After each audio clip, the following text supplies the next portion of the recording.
Hello বন্ধুরা, সঙ্গে আছি আমি আজম। ইসরায়েলের বিমান হামলায় নিহত 14। সিরিয়ার মধ্য অঞ্চলে ব্যাপক বিমান হামলা চালিয়েছেন ইসরায়েল। এই হামলায় কমপক্ষে 14 জন নিহত হয়েছেন। সোমবার 9 সেপ্টেম্বর এক প্রতিবেদনে দেশটির সংবাদ সংস্থা সানা এই তথ্য জানায়।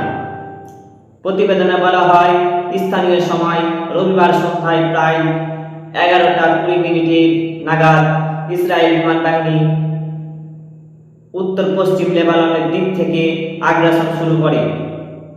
সিরিয়ার কেন্দ্রীয় অঞ্চলে বেশ কয়েকটি সামরিক স্থান লক্ষ্য করে চলে একের পর এক হামলা। একটি সামরিক সূত্রের বরাত দিয়ে সানা জানিয়েছেন, হাসপাতালের এক কর্মকর্তা বলেছেন, এই হামলার পর তাৎক্ষণিকভাবে 43 জন আহত হয়েছেন। তাদের সবাইকে চিকিৎসা দেওয়া হয়েছে।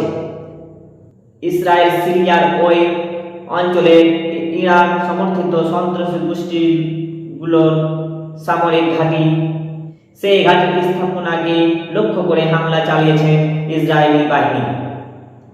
সেখানে 4 সামরিক সদস্য এবং 3 বেসামরিক নিহত হয়েছে বলে উল্লেখ করা হয়েছে। এতে এই বিষয়ে এখনো মুখ খুলেনি ইসরায়েল।